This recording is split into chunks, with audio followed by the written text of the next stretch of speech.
Wow. We didn't really expect that to happen. We are here at Arizona Stadium after Arizona's win over the Oregon Ducks. I guess it's not a surprise that Arizona won, but in the way they won. 44-15, Michael Lev. We are still just lost to words of what we just saw tonight. How do you describe all this? Yeah, trying to process this. Obviously didn't see this coming. Predicted Oregon would win pretty handily. This was far and away Arizona's most impressive performance of the season. The defense really set the tone right from the outset. Stopping Oregon on third down, forcing those 3 and outs, getting them off the field. Even though the offense was unable to capitalize on some of those opportunities in the first half, the defense just kept doing its job over and over. We hadn't seen this before, right? We hadn't seen them hold an opponent to 3 of 16 on third down. Took the ball away a couple of times. Applied pretty steady pressure on Justin Herbert as well. You know, Kevin Sumlin mentioned in the postgame news conference how they wanted to get him off his spot. Yeah. Felt like they did a good job of that. Even though he had time at times to scan the field, he was uncomfortable. Yeah. You could tell. You know, someone asked Colin Schooler if Herbert seemed like he was rattled. He said no, but I would say he was uncomfortable. Oh, absolutely. Right? He just never really got into a good rhythm. And the other thing I really liked about tonight was the running attack. Yeah. Right? J.J. Taylor goes for 212 yards. The team, once again, well over 200 yards. You know, I talked about how they maybe found something in the second half of that UCLA game, right? It was kind of a formula for success, you know, being that physical running team. Lathfreck back in the lineup tonight. J.J. Taylor running downhill. It was really an impressive performance overall, and it came out of nowhere. Yeah. And, you know, you talk about Arizona's defense. I mean, you talk about J.J. Taylor, okay? First of all, he was the first Arizona running back since 2014 to rush for over 1,000 yards. Not player. Running back. Running back. We know Khalil did it running last back. year. Yeah. But you're talking about 2014, that was a freshman, Nick Wilson. I mean, that was a fantastic season that Nick Wilson had, and J.J. Taylor is in the same conversation as him. So that was the offensive side of the ball. But on defense, Arizona, what was it, the third down?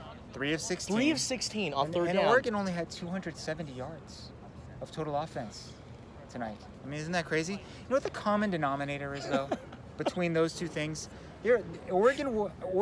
Arizona was the more physical team tonight on both sides of the ball, right? I don't think you can even dispute that. Yeah. Right? They set the tone in the trenches. It's been a long time coming. Here we are. This is game 9, right? Yep. Took this long to kind of get to this point of doing it against what you consider to be a quality opponent, right? We saw them do it against Southern Utah. We saw them do it against, you know, Oregon State. They won the Cal game, but that was a really fluky game, right? I mean, there were crazy turnovers, and you know the offense didn't score after the first quarter and all that. This is a top 25 team, a team that was this close, against Washington, going into that game last week undefeated, right? I'm sorry, Stanford, not Washington. So quality opponent, quality performance, and Kevin Sumlin said, this is what we want to be. Right. This is the kind of the vision we have for this program. We want to be a top 25 team. In order to be that, you have to defeat this caliber of opponent, and they found a way to do it tonight in convincing fashion.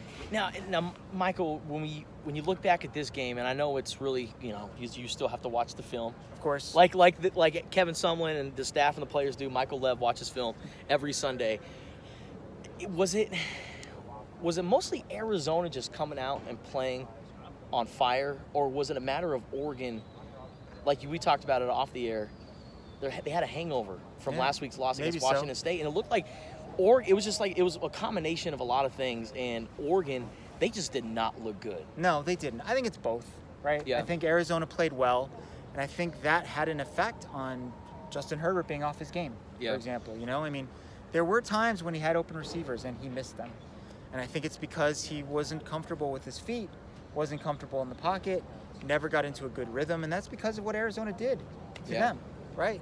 What's really interesting about this game, we were just talking about this before we went on, is when I do my report card tomorrow, Khalil Tate in the quarterback position might have the lowest grade. Not that he's going to have a bad grade, but this wasn't like oh my God, Khalil Tate was unbelievable type of game tonight.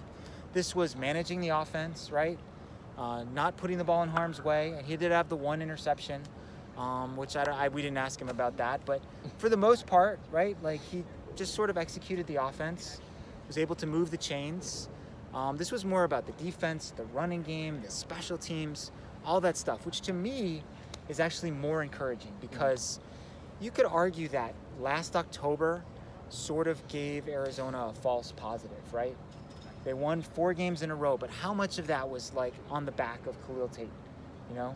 Maybe that sort of covered up a lot of deficiencies that the team and the program might have had.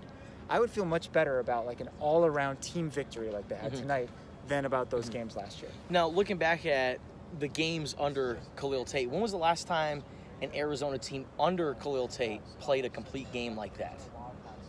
I mean, I know. Boy, I mean, you're going through your memory right now. Yeah, but I mean, you'd probably have to go back to last October. I mean, you could say Southern Utah, right? But they gave up 31 points, and Southern Utah was kind of marching up and down the field.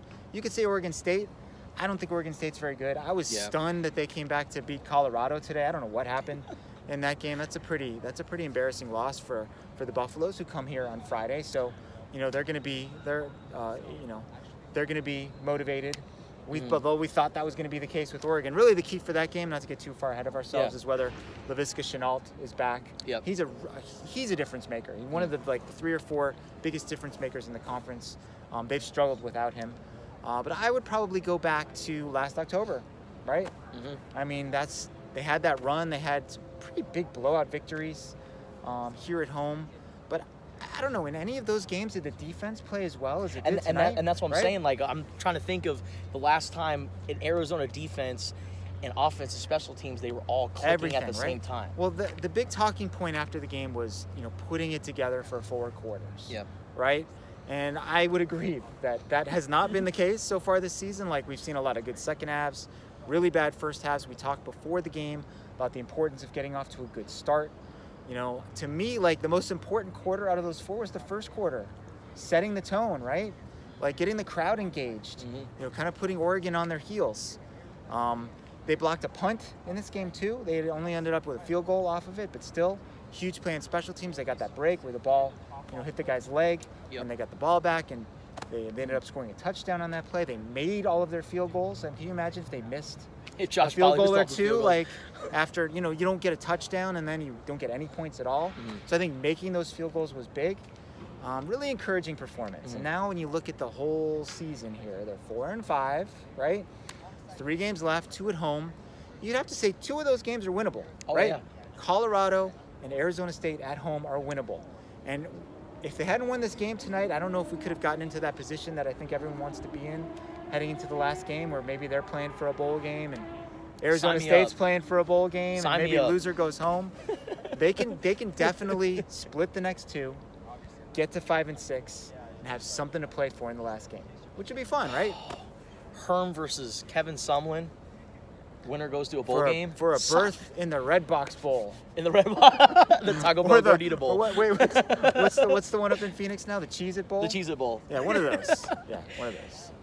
Well, Arizona, they get the win 44-15 over number 19 Oregon.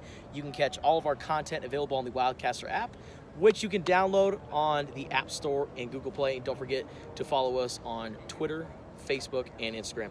For Michael, I'm Justin. Thanks for watching.